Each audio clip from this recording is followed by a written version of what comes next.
अजित एक छोटे कस्बे में रहने वाला सीधा साधा लड़का था।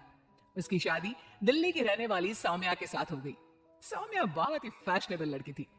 अजित की नौकरी छोटे कस्बे में होने के कारण सौम्या भी अजित के साथ छोटे शहर में रहने के लिए आ गई। सौम्या, तुम्हारा ड्रेस कुछ ज्यादा छोटा है, इसे पहनकर यहाँ बाहर मत निकलना। अरे तुम्हें पता नहीं, मैं दिल्ली की मॉडल लड़की हूँ और मैं तो हमेशा ऐसे ही कपड़े पहनती हूँ। तुम्हारी बात सही है सौम्या, लेकिन इस शहर के माहौल के हिसाब से कपड़े कुछ ज्यादा ही छोटे हैं। ओहो, मुझे नहीं पता था कि तुम्हें मेरे कपड़ों से इतनी प्रॉब्लम है। सौम्या, मुझे तुम्हारे कपड़ों से कोई परेशानी नहीं है, लेकिन अगर तुम ऐसे बाहर जाओगी तो लोग तुम्हें अजीब ढंग से देखेंगे। अच्छा ठीक है, अब तुम ऑफिस जाओ, तुम्हारा ऑफिस जाने का वक्त हो गया है। अजीत को लगता है कि शायद सौम्या ने उसकी बात मान ली है। वो ऑफिस चला जाता है। थोड़ी देर बाद सौम्या अपना शॉर्ट ड्रेस पहनकर घर से बाहर सब्जी लेने के लिए जाती है। भैया, आधा किलो टमाटर देना। मैडम जी, कहीं बाहर से आई लगती हो, पहली बार शहर में आई हो क्या? तुमसे क्या मतलब? और तुम मुझे ऐसे घूर घूर के क्यों देख रहे हो? अरे नहीं नहीं, ऐसी कोई बात नहीं है, बस आपके कपड़ों को देख कर लग नहीं रहा कि आप शहर की रहने वाली हैं। तुम अपने काम से काम रखो, मैं चाहे कुछ भी पहनूं, तुम्हें उससे क्या? सौम्या सब्जी लेकर अपने घर चली जाती है। शाम को अजित घर वापस आता है। सौम्या, कल मम्मी पापा आ रहे हैं, देखो तुम ना उनके सामने साड़ी पहन कर रहना, वरना मम्मी बुरा मान जाएंगी। अरे यार, तुम भी ना जब देखो तब मेरे कपड़ों को लेकर परेशान रहते हो। अरे बस 2 दिन की तो बात है सौम्या, उसके बाद तो मम्मी पापा वापस घर चले जाएंगे। अच्छा ठीक है ठीक है। अगले दिन अजित ऑफिस चला जाता है और पीछे से सौम्या के सास ससुर घर पर आते हैं। लेकिन अजित के घर पर ना होने की वजह से सौम्या ने साड़ी नहीं पहनी थी और वही छोटे कपड़ों में वो अपनी सास के सामने आ जाती है। नमस्ते मम्मी जी, पापा जी, कैसे हैं आप?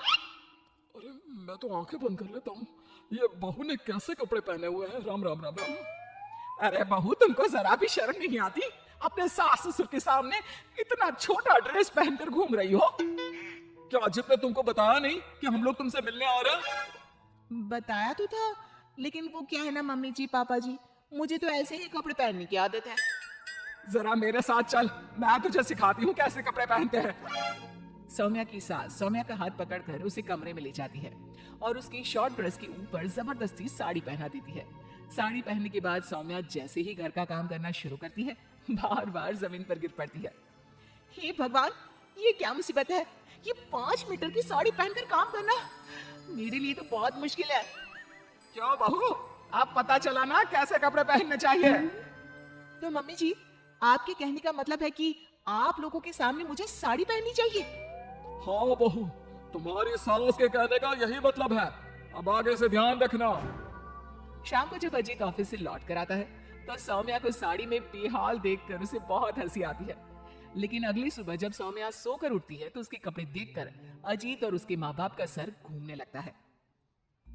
अरे सौम्या, तुमने ये क्या पहना है? आपकी मम्मी ने साड़ी पहनने के लिए कहा था तो मैंने साड़ी पहन ली।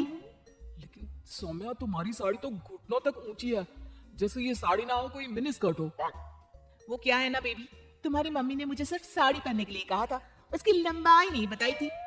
हे भगवान, ये कैसी बहू पल्ले पड़ी है? अरे ये क्या अजूबा बनकर घूम रही है? लगता है मुझे फिर से आंखें बंद करके ही रहना पड़ेगा। अरे पापा जी, आप एक बार आंखें बंद कर ही लीजिए, बार बार डायलॉग मारते रहते हैं। ये तुमने क्या हुलिया बना लिया है सौम्या?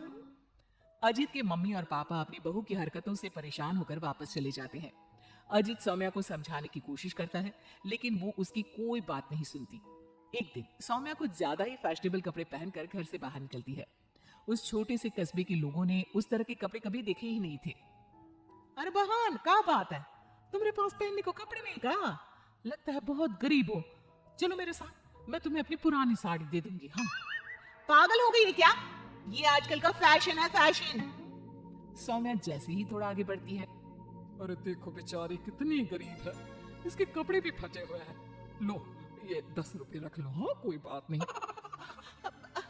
अरे मैं कोई भिखारी थोड़ी ना हूँ। कितने अजीब लोग हैं यहाँ के, इनको फैशन का मतलब भी नहीं पता। थोड़ा आगे जाने के बाद कुछ बच्चे सौम्या को देखकर जोर जोर से हंसने लगते हैं। अब तुम लोगों को क्या प्रॉब्लम है? क्यों हंस रहे हो ऐसे? आंटी, आंटी आप बहुरूपिया है ना? हाँ? 2 रुपया क्या होता है? आंटी वही जो अजीब अजीब कपड़े पहनकर गली गली में घूमता है और लोगों से पैसे मांगता है। तुम्हारा दिमाग खराब हो गया है? मैं कोई 2 रुपया नहीं हूँ। लेकिन आपकी हालत देखकर तो ऐसा ही लग रहा है। तभी वहां पर एक औरत आती है। अरे बच्चों, ये तो कोई पागल औरत लगती है। देखो इसके कपड़े भी फटे हुए हैं। हे भगवान, मैं सच में पागल हो जाऊंगी। इस शहर के लोग बड़े अजीब हैं। मेरे फैशन को न जाने क्या समझ बैठे हैं। फिर सौम्या अपने घर लौट आती है और जोर जोर से रोने लगती है।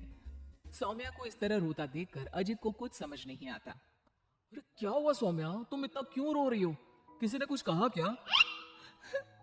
इस शहर के लोग पूरे पागल हैं। मेरे फैशन वाले कपड़ों को देखकर न जाने कैसी कैसी बातें करते हैं। तभी अजीत और सौम्या को घर के दरवाजे पर जोर जोर से खटखटाने की आवाज आती है। बाहर जाकर देखते हैं तो 2-3 औरतें वहां पर खड़ी हुई थी। कौन है आप लोग और क्या हुआ? अरे आपके घर में एक औरत रहती है ना, फटे हुए कपड़े पहनकर घूमती है। हम उसे ले जाने आए हैं। कहाँ ले जाने आए हैं? अरे पागल खाने या फिर महिला सुधार गृह में छोड़ देंगे? लेकिन क्यों? हम उस बेचारी की मदद करना चाहते हैं। उसके पास पहनने को कपड़े नहीं है ना।